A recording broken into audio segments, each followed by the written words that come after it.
Capítulo 31. Os retalhos despedaçados da vida. Em um dia frio de janeiro de 1879, Ovando Hollister se sentou no escritório de John Taylor. Ovando era um coletor de impostos do território de Utah que às vezes escrevia artigos para um jornal dos Estados do Leste. Depois da decisão da Suprema Corte dos Estados Unidos sobre o caso de George Reynolds, o jornal queria que Ovando procurasse saber o que John, o apóstolo sênior da igreja, pensava a respeito. John geralmente não dava entrevistas a repórteres, mas, como se tratava do pedido de um representante do governo, ele se sentiu obrigado a dar a conhecer seus pontos de vista sobre a liberdade religiosa e a decisão da Suprema Corte. Uma fé religiosa de nada vale a menos que tenhamos a permissão de colocá-la em prática, disse ele a Ovando. A decisão do tribunal foi injusta, explicou ele, porque restringe o direito que os santos têm de praticar suas crenças. Não creio que a Suprema Corte nem o Congresso dos Estados Unidos tenham qualquer direito de interferir em meus pontos de vista religiosos, declarou ele. Valeria a pena continuar a praticar o casamento plural? Perguntou Ovando, já que isso significaria constante oposição por parte do governo? Eu diria respeitosamente que não somos a parte que produz esse antagonismo, disse John. Ele acreditava que a Constituição dos Estados Unidos protegia o direito dos santos de praticar o casamento plural. Ao aprovar uma lei inconstitucional, argumentou John, o Congresso criou toda a tensão que existia entre a Igreja e a nação. A questão agora é se devemos obedecer a Deus ou ao homem, disse. Você não poderia coerentemente deixar de praticar a poligamia? Perguntou Ovando, sob o argumento de que não há perspectiva de haver mudança na opinião e na lei do país que são contrárias a ela? Ele não achava que a Igreja conseguiria sobreviver por muito tempo se continuasse a se opor à lei antipoligamia. Deixamos isso a cargo de Deus, disse John. Cabe a ele cuidar de seus santos. Naquela primavera, na Academia Brigham Young, Suzy Young começava cada dia letivo às 8:30 da manhã. Os alunos se reuniam em um edifício de tijolos vermelhos de 2 andares, na rua central de Provo. A faixa etária variava entre crianças, homens e mulheres com 20 e poucos anos. A maioria não estava acostumada a atividades escolares diárias que começavam no horário, mas o diretor Karl Meiser insistia na pontualidade. Suzy adorava estar na academia. Um de seus colegas de classe, James Talmadge, tinha imigrado recentemente da Inglaterra e era apaixonado por ciências. Outro, Joseph Tanner, trabalhava na fábrica de fiação de lã de Provo e havia convencido o diretor Meiser a dar início a aulas noturnas para os trabalhadores da fábrica. O presidente da fiação, Abraham Smoot, liderava a junta de diretores da academia. Sua filha, Anna Christina, dava aulas para os alunos mais jovens durante parte do dia, sendo ela mesma uma estudante. Seu irmão mais novo, Reed, também frequentava a academia preparando-se para seguir carreira como empresário. O diretor Meiser nutria o amor dos alunos pelo Evangelho e pelo aprendizado. Brigham Young pedira que ele fizesse da Bíblia, do Livro de Mórmon e de Doutrina e Convênios os livros texto padrão da escola. Os alunos faziam cursos sobre os princípios do Evangelho com os temas acadêmicos costumeiros. Nas tardes de quarta-feira, o diretor Meiser reunia os alunos para um devocional. Depois da oração, eles prestavam testemunho e contavam o que estavam aprendendo em sala de aula.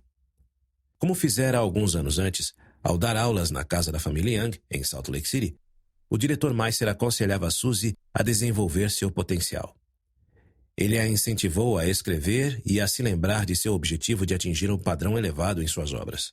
Também confiou a ela o encargo de fazer as atas oficiais dos devocionais. Como Utah tinha poucos educadores formados, o diretor Meiser geralmente recrutava professores entre seus estudantes mais velhos. Certo dia, enquanto caminhava para casa depois da escola com Suzy e a mãe dela, Lucy, ele parou abruptamente no meio da rua. A senhorita Suzy conhece música o suficiente para dar aulas? Perguntou. É claro que sim, respondeu Lucy. Ela já dá aulas desde quando tinha 14 anos. Preciso pensar nisso, disse o diretor. Em poucos dias, Suzy começou a organizar o departamento de música da academia, sob a direção do diretor Meiser. Como não havia piano na academia, ela comprou um para usar com os alunos. Assim que ela conseguiu uma sala de aula, James Talmadge a ajudou a programar os horários letivos, os ensaios para concertos e as aulas individuais dos alunos.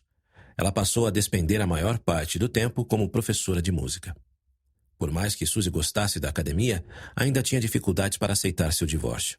Seu filho, Bailey, estava com ela em Provo, mas o ex-marido enviara a filha, Leah, para morar com a família dele em Bear Lake, a mais de 240 quilômetros ao norte dali. Suzy se preocupava, achando que havia estragado sua vida e se perguntava se arruinara sua chance de ser feliz. Mais tarde, porém, começou a trocar cartas com Jacob Gates, um amigo de St. George que servia a missão no Havaí. A princípio, as cartas eram apenas amigáveis, mas ela e Jacob começaram a trocar confidências um com o outro. Suzy compartilhou os pesares que teve no primeiro casamento, sua alegria na academia e seu anseio de fazer mais na vida do que dar aulas de música. "Não, Jake, não quero passar a vida sendo professora", escreveu-lhe ela em uma carta. "Espero me tornar escritora um dia, quando tiver estudos suficientes." Depois do final do período letivo, Suzy planejava ir até o Havaí com Zina Young, uma das viúvas de seu pai, a quem ela chamava de sua outra mãe, para visitar as sociedades de socorro. Ela esperava se encontrar com Jacob enquanto estivesse ali. Embora temesse não atingir seu potencial na vida, ela ainda tinha fé que os céus estavam cientes dela. "Deus é bom", escreveu Suzy para Jacob, "e Ele vai me ajudar a recolher os retalhos despedaçados da vida e consertá-los de modo que se tornem algo útil." Após uma viagem de 4 dias de trem, George Reynolds chegou à prisão estadual do Nebraska, a quase 1.500 quilômetros a leste de Salt Lake City, para cumprir pena de 2 anos por bigamia. Ali dentro, os guardas confiscaram seus pertences, inclusive suas roupas e seus garments do templo. Depois de tomar banho, rasparam-lhe a cabeça e a barba. Foi-lhe designada uma cela e ele recebeu uma camisa grossa, sapatos, um boné e um uniforme listrado azul e branco de prisioneiro. 3 vezes por dia, Reynolds era conduzido com os outros prisioneiros em silêncio até a mesa de comida, onde retirava sua refeição e retornava à cela para comer sozinho.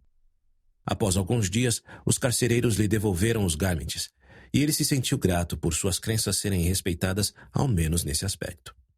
10 horas por dia, 6 dias por semana, Reynolds trabalhava como guarda-livros na loja de artigos de lã da prisão. Aos domingos, ele assistia a um breve culto religioso realizado para os prisioneiros. Uma vez a cada 2 semanas, os regulamentos da prisão permitiam que ele escrevesse para suas esposas, Mary Ann e Amelia. Ele pedia a elas que escrevessem sempre que pudessem, mas que estivessem cientes de que as cartas seriam abertas e lidas antes de serem entregues a ele. Depois de um mês de negociações em Washington, D.C., George Kilcannon conseguiu que Reynolds fosse transferido para a prisão territorial em Utah. Em Ogden, a família de Reynolds o abraçou quando ele fez a baldeação e embarcou no trem para Salt Lake City. Seus filhos mais novos não o reconheceram sem a barba. "Tenho certeza de que há muitos lugares piores no mundo do que a prisão por motivos de consciência", escreveu Reynolds mais tarde para sua família. "Não podem tirar de mim a paz que reina em meu coração." Naquele verão, no sul dos Estados Unidos, Roger Clausen, de 20 anos, e seu companheiro de missão, Joseph Standen, estavam pregando em uma área rural do estado de Georgia. Roger, antigo secretário do escritório de Brigham Young, era um missionário relativamente novo. Joseph, de 24 anos, por outro lado, já tinha servido missão e estava presidindo os ramos da igreja na região. O lugar em que trabalhavam tinha sido devastado pela Guerra Civil Americana e muitas pessoas desconfiavam de forasteiros. Desde a decisão tomada no caso de George Reynolds, a região se tornara mais hostil aos santos dos últimos dias. Os pregadores de jornais espalhavam rumores sobre os élderes e turbas estavam invadindo a casa de pessoas que eles suspeitavam estar abrigando missionários mormons. Joseph morria de medo de ser apanhado por uma turba, sabendo que, às vezes, eles amarravam as vítimas em um tronco e as chicoteavam. Ele disse a Roger que preferia morrer a ser chicoteado.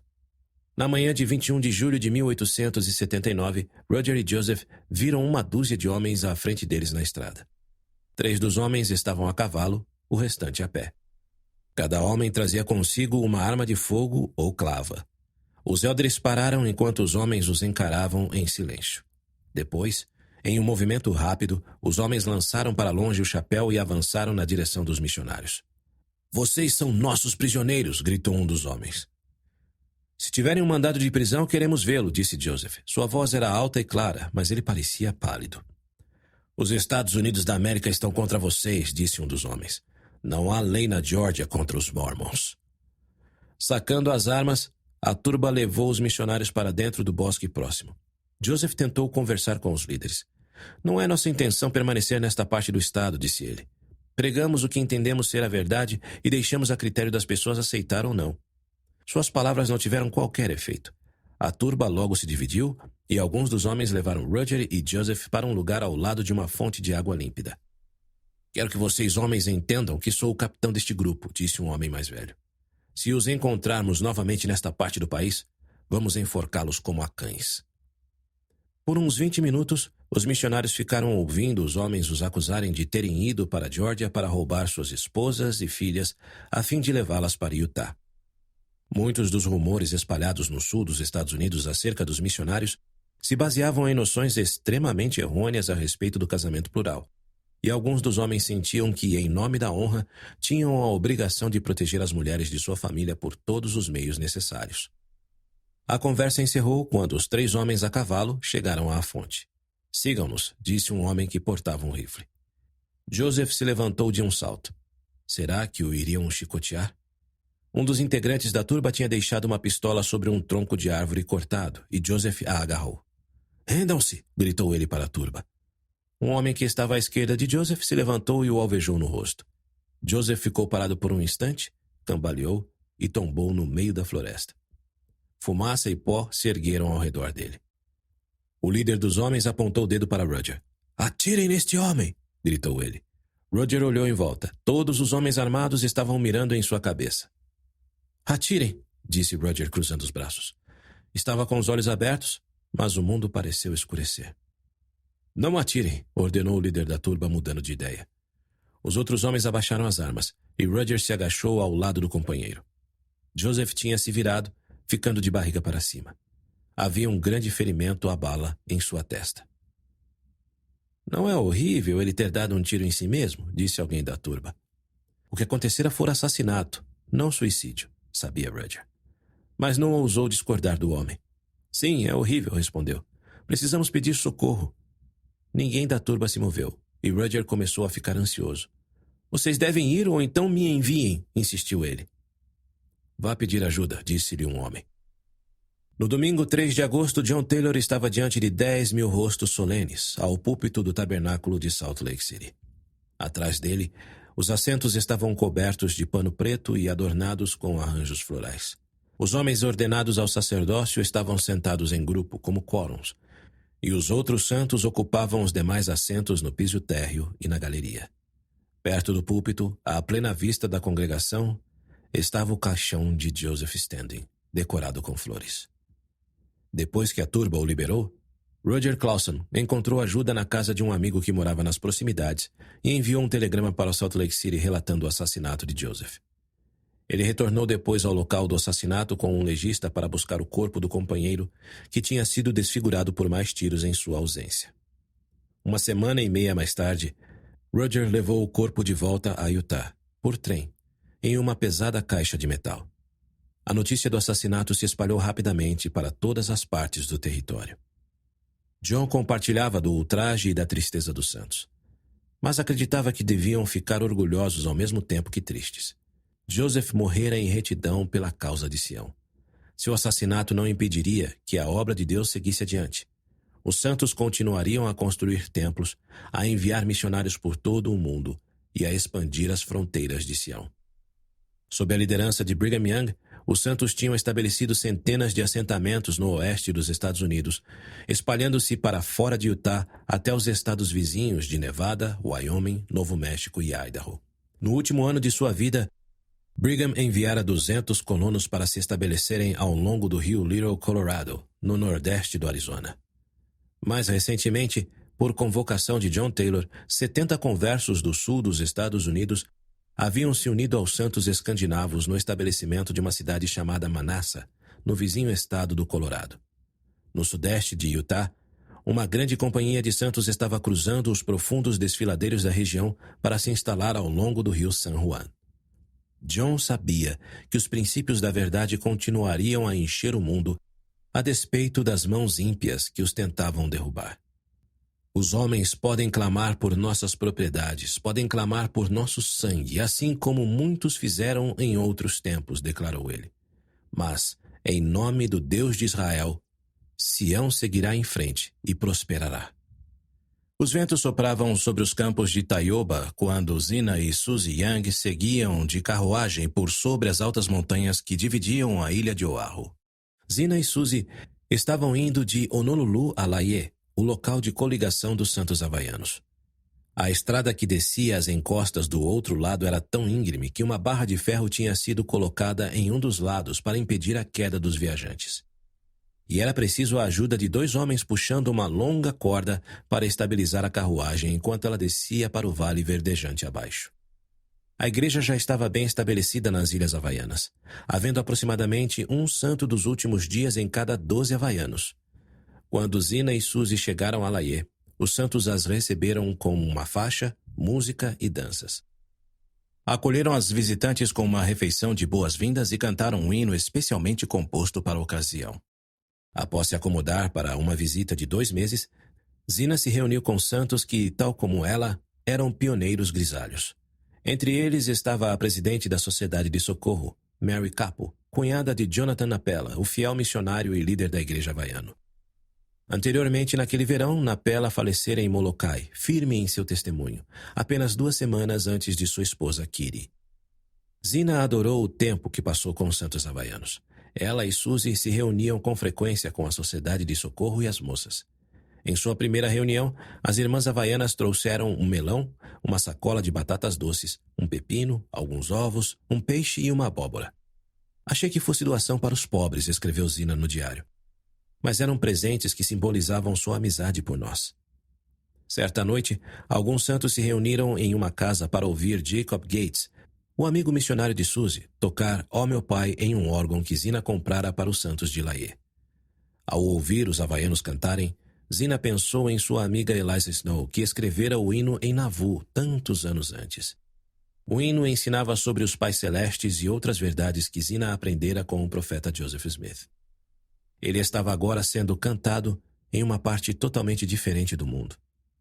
3 dias depois, Suzy e Jacob fizeram um passeio juntos pelo desfiladeiro. Suzy escrevera uma breve carta de amor para Jacob 2 semanas antes, enquanto ele passava o dia fora de Laie, cuidando do trabalho missionário. Estou pensando em você agora, longe, no alto das montanhas, escreveu ela. Você está desejando, como eu, que esse trabalho não tivesse que ser feito hoje? Que pudéssemos conversar sobre o futuro e expressar de 1000 maneiras o que nos passa pela mente? Enquanto Suzy e Jacob namoravam, Zina planejava comemorar o 2º aniversário do falecimento de Brigham Young com os santos havaianos. Em 29 de agosto, os membros da igreja de toda Laie comemoraram a data com ela e Suzy. Meninos e meninas decoraram a capela, as irmãs da Sociedade de Socorro compraram carne bovina para o banquete e outros santos cavaram um buraco para assar a carne. Zina ficou grata pelo empenho deles. Estava honrando não apenas seu marido falecido, sentiu ela, mas também os princípios que ele tanto se esforçara para estabelecer entre os santos. No domingo, Zina ajudou a organizar uma nova sociedade de socorro com 30 irmãs. Ela e Suzy partiram no dia seguinte. Ao se afastarem cada vez mais da ilha, Zina perguntou a Suzy se ela estava feliz em voltar para casa. Suzy se sentia dividida.